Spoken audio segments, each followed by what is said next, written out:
a new country for us today. Any guesses where we are? That's right, we're in Scotland and we've got 48 hours to explore Edinburgh. This video's got rock stars, royalty and rare locals. Is he broken? If you don't know us, I'm Rachel, he's Wills, and we are Postcard and a Pint. We're leaving the lakes behind and heading north. Take it away, Wills. Let's go to Scotland. Let's go indeed. And this is a totally new country for Postcard and a Pint. As the border approached, the patriotic tunes were on. Oh no, my mistake, Shaky was on. And the rain started to fall. Our first job was to film a music video for Will's friend Tyla. The filming went something like this, and the video looked something like this. And it's out now. Then it was back to the hotel. We've been here a couple of hours. We've recorded Will's rockstar friend.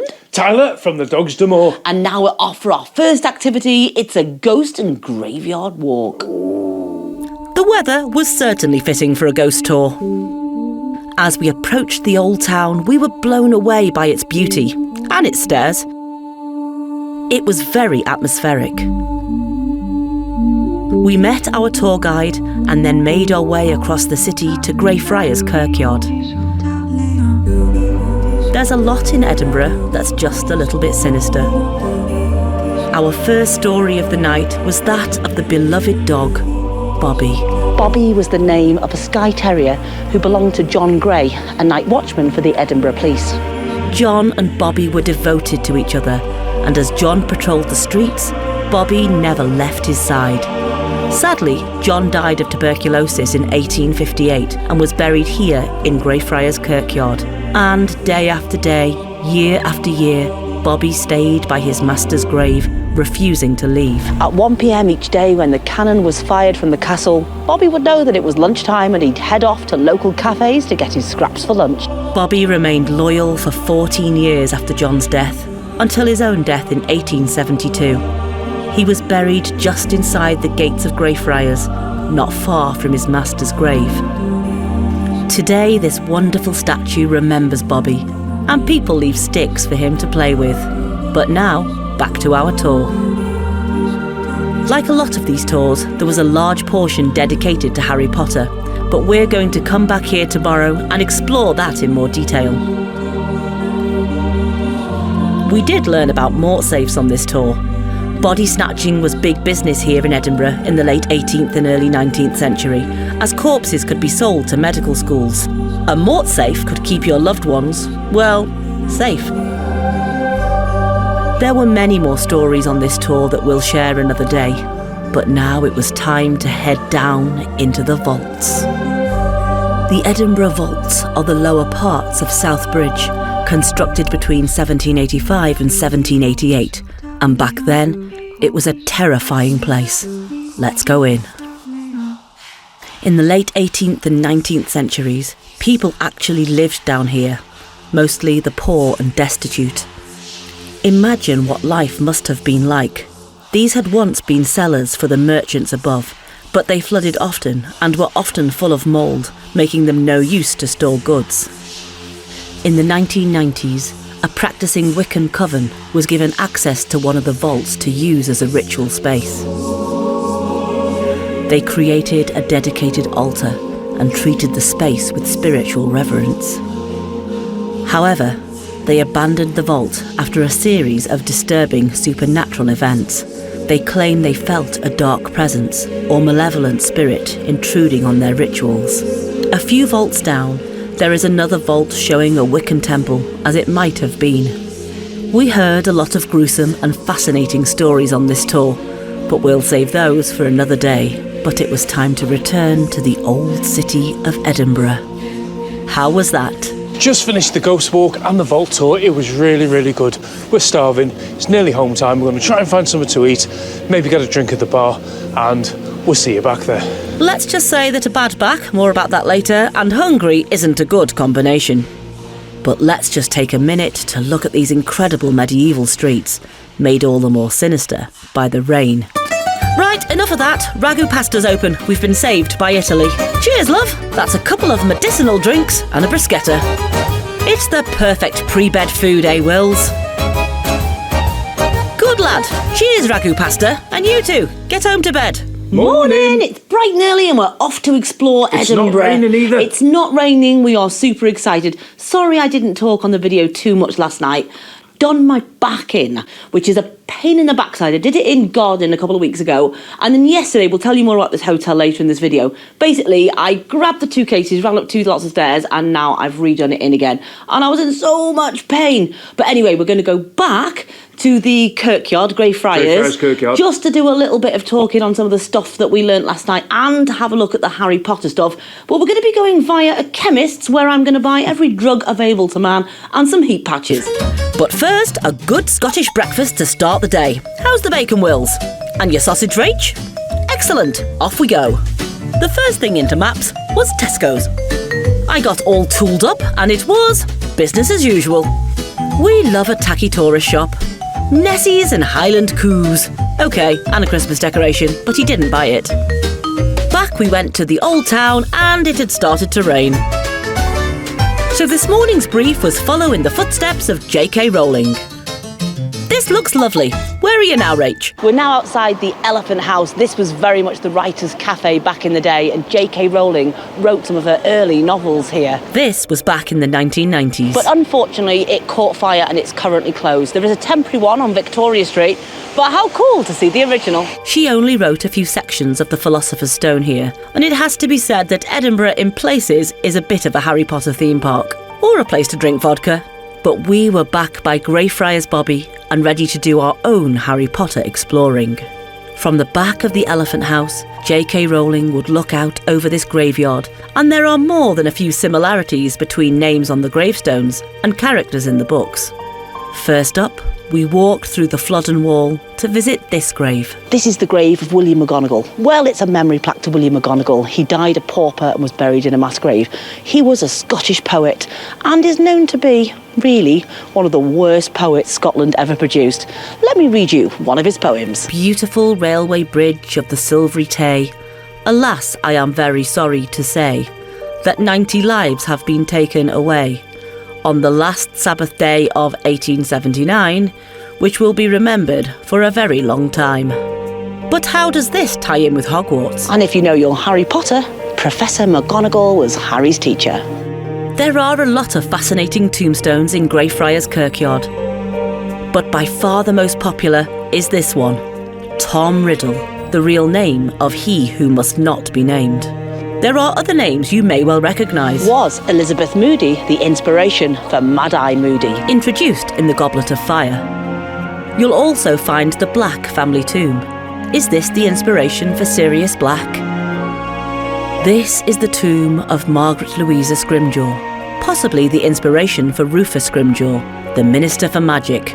Or was Daniel Scrimgeour the inspiration? Whether you're into Harry Potter or not, it's a fascinating place to visit, and if you look carefully, there are a few Potters scattered about too.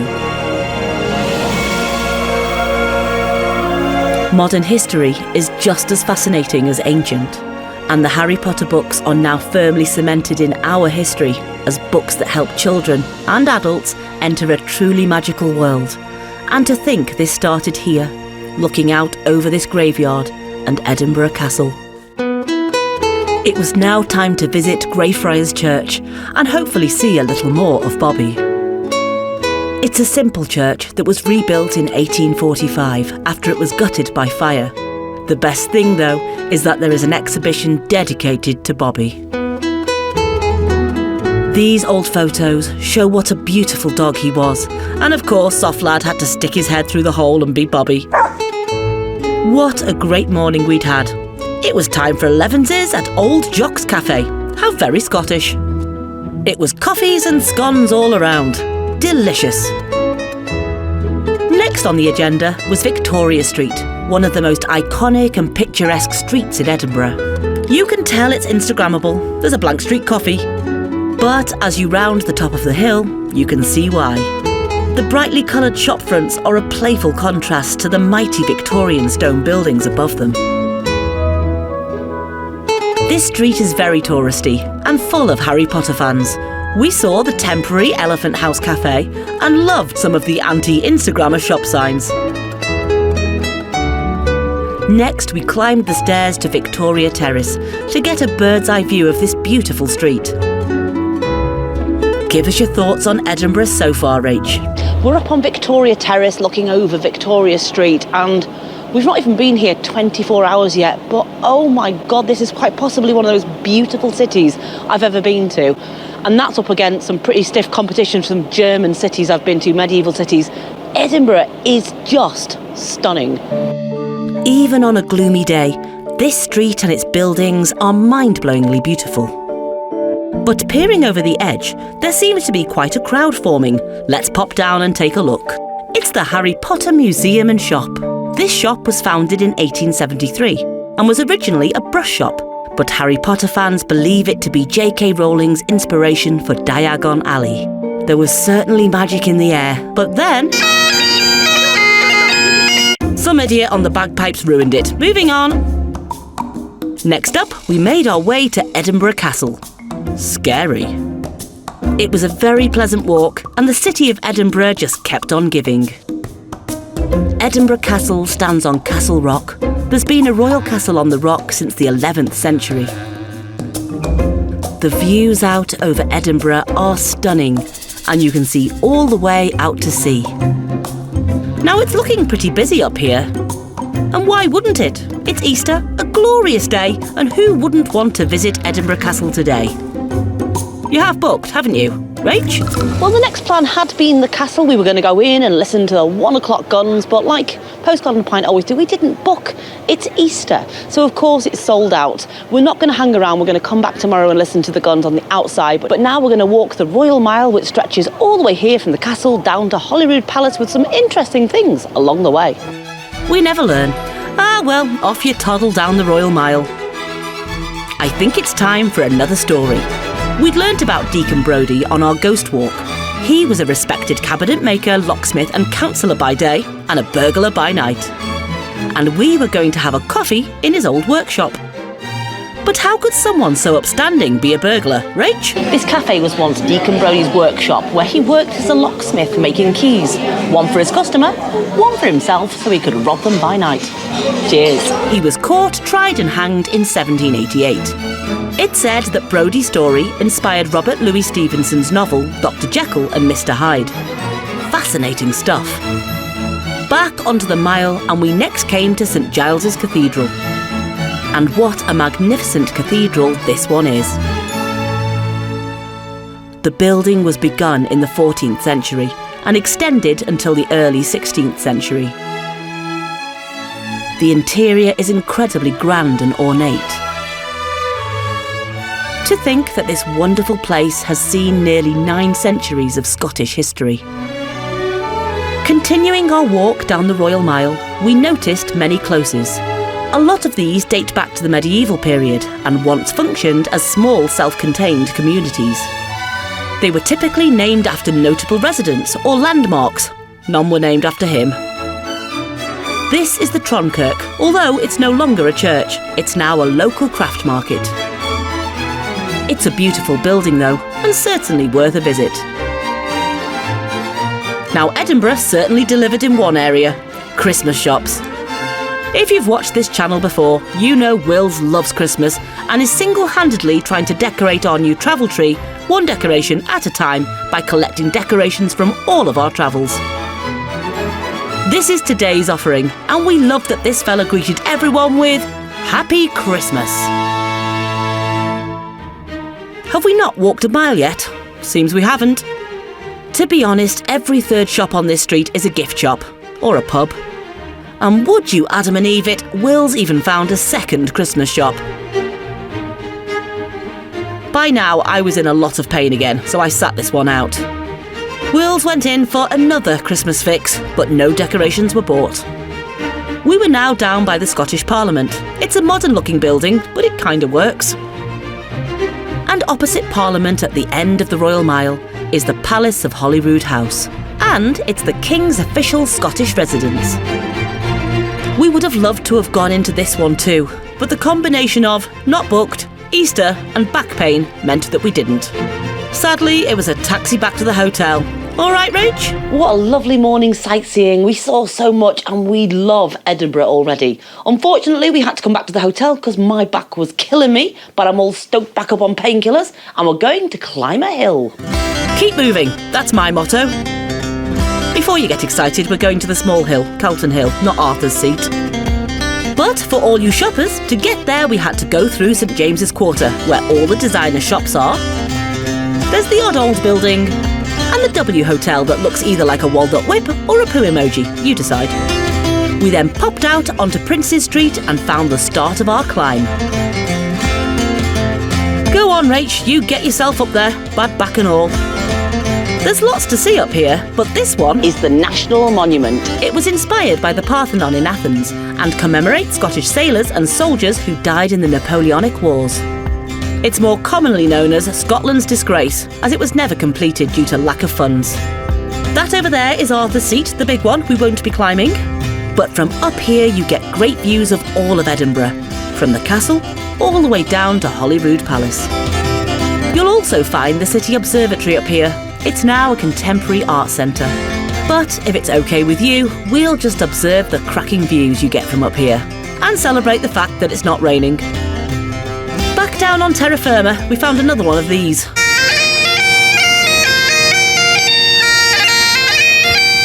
Yes, we also found one of these. What? Is he broken? Well, he wasn't right, the poor lad. But he seemed happy enough. Right, onto the history.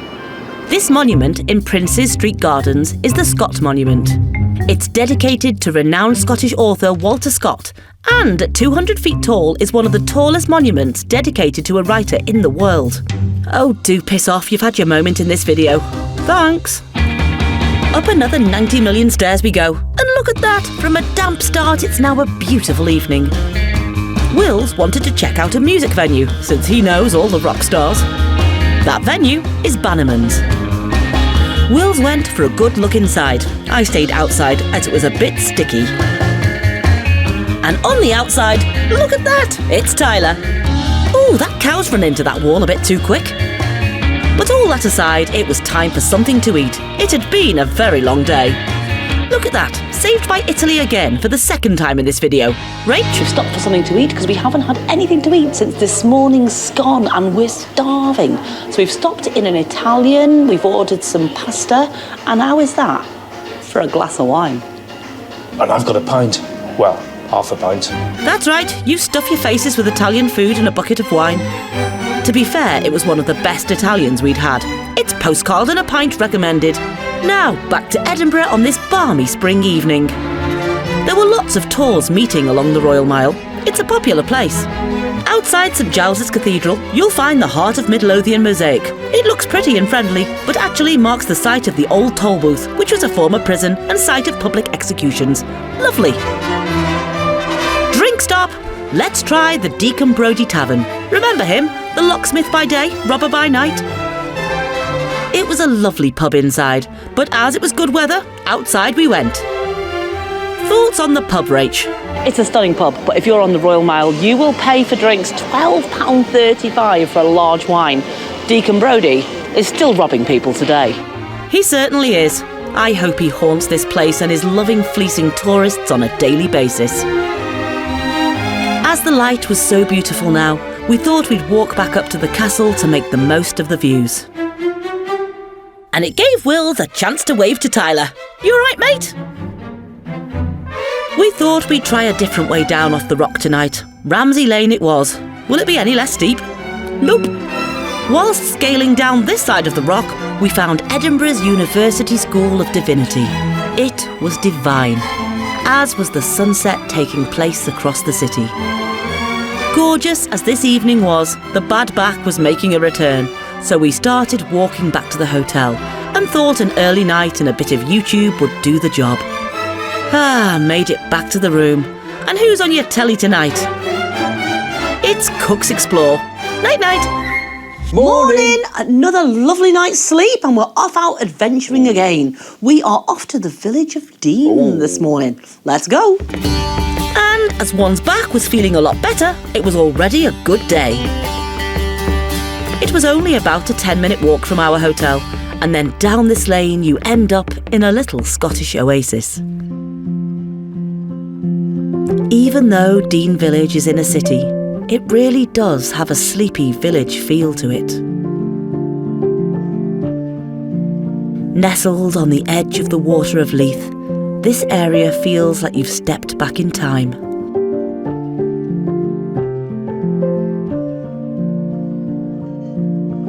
It was once a bustling grain milling hub dating back to the 12th century. But now, It's so peaceful here. All you could hear is birdsong. It's like a little tranquil oasis just on the edge of the new city of Edinburgh. You can't hear any city noise at all. Feels like it's Sunday here every day. and there's nothing wrong with that at all.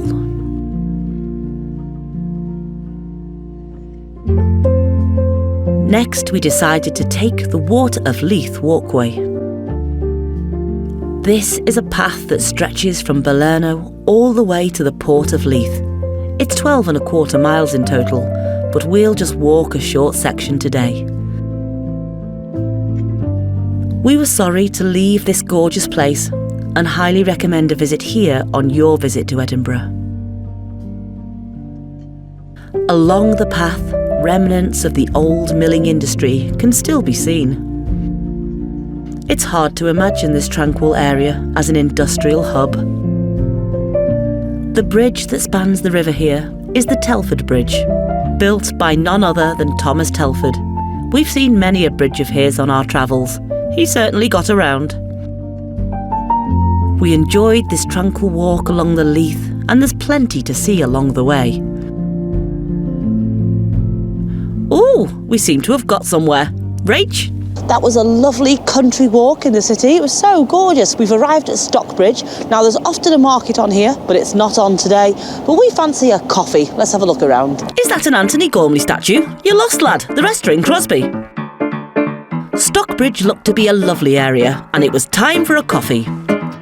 This cafe sold lots of different varieties of teas and coffees, and we can say that our coffee and shared brownie were both top-notch. We didn't really hang around in Stockbridge. We had a quick look around and then started to make our way back to the main city. Not by the Water of Leith walkway this time. Next on the agenda were the Princes Street Gardens. These gardens lie along Princes Street, surprise, surprise, but in them there are beautiful flower beds, a stunning fountain and incredible views of Edinburgh Castle above. There are cafes and plenty of places to sit. It's gorgeous. The Ross Fountain is the park's most important monument. It's cast iron and was installed in 1872, after it had been an exhibit at the Great Exhibition of 1862 in London. This park also marks the boundary between Edinburgh Old Town and New Town. There are lots of poignant statues and memorials in the park, and from July to October, even a floral clock. This is what it looked like in April. Great park! Oh, do shut up. We headed into the Old Town and found this choir. All human beings are born free. All human beings are born Free? Their protest was about selling arms to Israel, and good on them. I gave them a quid. Right, it's lunchtime. Where shall we eat today? The Frankenstein. We'd seen this place yesterday, and it looked deliciously camp. And it didn't disappoint. On the hour, every hour, Frankenstein drops in. They show the old movie and serve pizza and chips. What's not to love, eh, Wills? You can't take him anywhere. Now, are you sure this is your first time in Edinburgh, Rach? Now, in all honesty, I have been to Edinburgh before. I was in Edinburgh, I think it was in 1998, but I didn't see any of it. All I saw was the inside of this building, the Festival Theatre, as we were filming a promo reel for the Americans to buy our show at the time, which they did, and I toured America after that, but that was my only memory of Edinburgh. For the rest of the afternoon, we just walked the old town, collected some shots and soaked up the atmosphere. Then it was back to the hotel and the question of, what shall we do this evening? Take it away, guys. Well, that was a lovely explore, and we saw some new parts of Edinburgh. And we saw Frankenstein. We did see Frankenstein. It was quite camp when he came down from the ceiling. I think that happens on the hour, every hour. Now, we debated, what shall we do later on? The one thing we wanted to do was sold out, which was St Mary's Close, the underground street. Then we thought, shall we do a bus thing? But it's just raining. Just a bit cold and wet. they're open top, and it would have been nice. We'd have gone down to the Royal Yacht Britannica. So in the end, we thought, Google, we are going to go to a comedy club. Ooh. We're going on a date. And in all honesty, Will's needs some new jokes. We went to the Monkey Barrel Comedy Club. We booked the 7:30 show online, and for £14 each, we would see 3 comedians. We also met this lovely fella. Hello, postcards and pints. Nice to meet you. Really from the Netherlands. And you know, we love the Netherlands. Cheers, and let the show begin. We didn't film any of the show, of course, but all 3 comedians were great, and I hope Will's picked up some new jokes. It was time to go back to the hotel, and also time to say goodbye to Edinburgh as we were leaving the next morning. What a great visit it had been, and what an incredibly beautiful city. This one has totally blown us away, and we can't wait to return. But now it's over to you two to share your thoughts. We're back, and we're going to try and keep this short because this video has been long enough. Hasn't it? But Edinburgh, oh my goodness. What a beautiful city. Wow, it's one of the most beautiful cities I've ever seen. They've kept their architecture, they've kept all their little winding streets. Just beautiful. Definitely want to go back. Definitely. Wish I didn't have a bad back at the time, but It was a shame, wasn't it? long story, we booked the hotel because it had parking, apparently. A few days before we found out it had parking nearby. When we got there, it was on a main road. Will's parked around the corner. I ran in. They went, no, it's half a mile away. So we pulled up outside, and then I took out all the suitcases, the gear for recording Tyler, ran it up the steps into the hotel because I wanted him to stay in the car in case we got booked.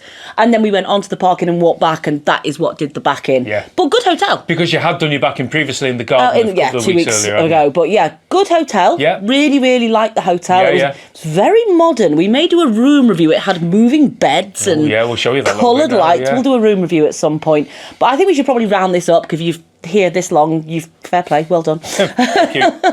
If you'd like this video, that would be great. If you would hit that subscribe button, the like button, share it. We've got a Patreon, all that kind of stuff. Yeah, leave us a comment and we'll get back to you. Absolutely. But for now, as we say, In Postcard and the Pint, cheers to the good times.